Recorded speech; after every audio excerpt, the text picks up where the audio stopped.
Kroot Hunting Pack is finally coming up for pre-order this weekend. Tau players, rejoice!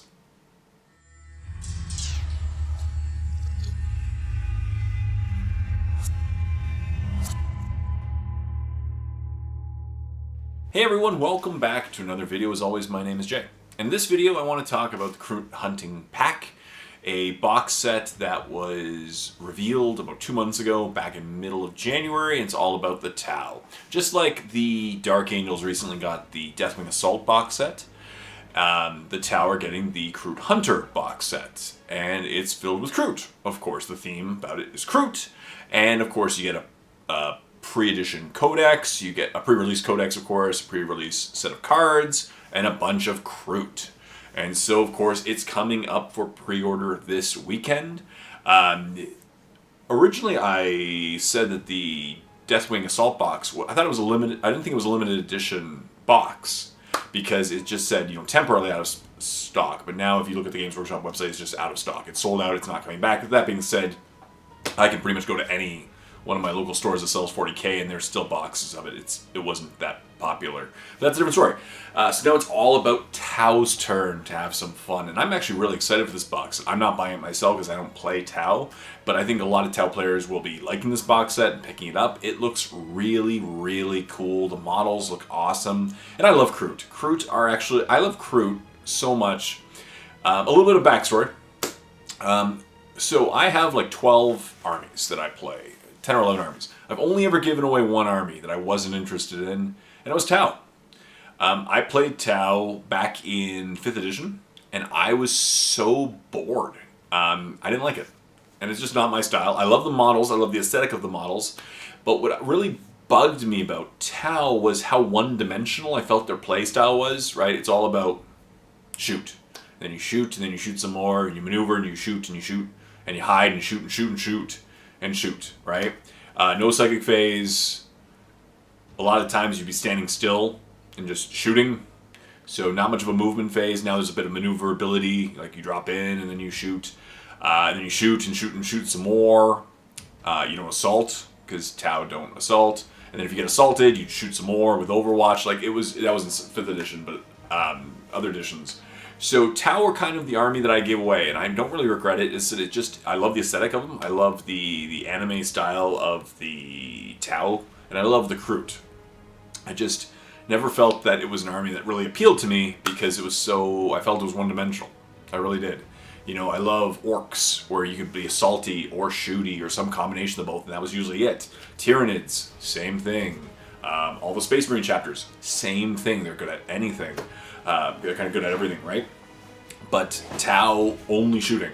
And so there were editions where Tau were so just over the top, especially the Forge World models were just broken, where they were so powerful in their shooting, it was just ridiculous. And their supercharging was silly, and I'm really hoping that gets dealt with in this edition.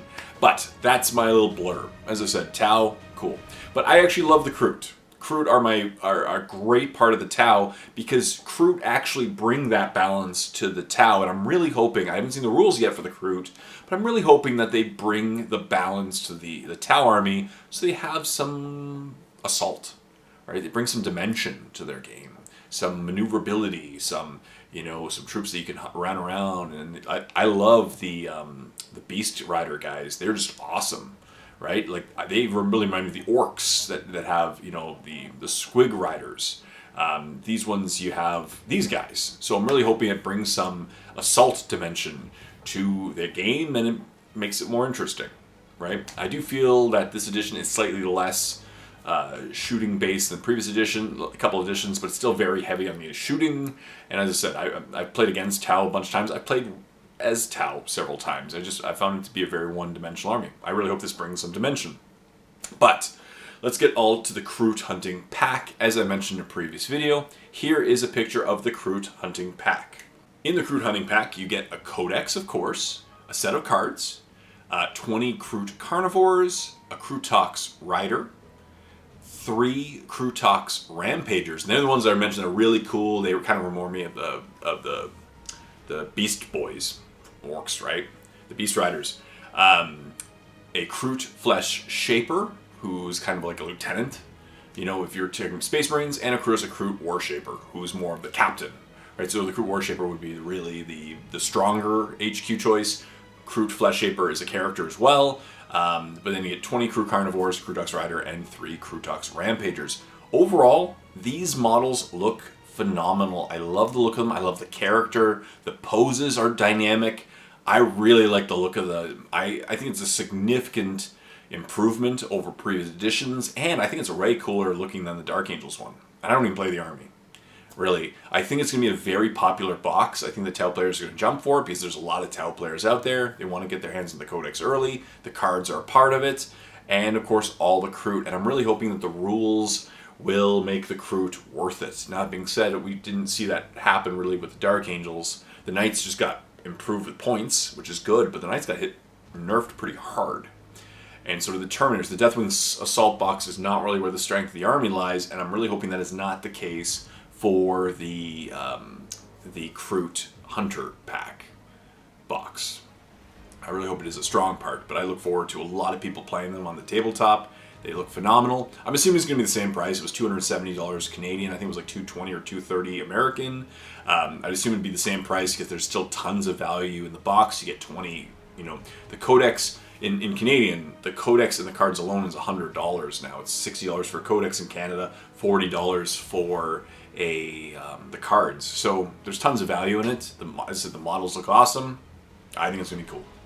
As I said, I really think it's exciting. I expect it to sell out pretty quickly. This could be a box that shouldn't last. I think it's going to sell out day one. It's my guess. I think the interest in this box is going to be significantly more than the interest in the Deathwing Assault box. Again, I could be wrong, but I expect it to maybe make a video saying, and it's gone on Monday. But we'll see. So what do you think? What do you think about the new Kroot Hunters box set? You know, Hunting Pack box set. I think it's really cool. I think there's tons of value in it. I think the models look awesome. And I really do hope it brings some dimension to Tau. And we're going to talk about some of the Tau rules that have already been revealed in future videos. So stay tuned for them. Stay tuned for more review videos and painting with Jay and all that stuff. Until next time, this is Jay saying happy painting. Your Kroot.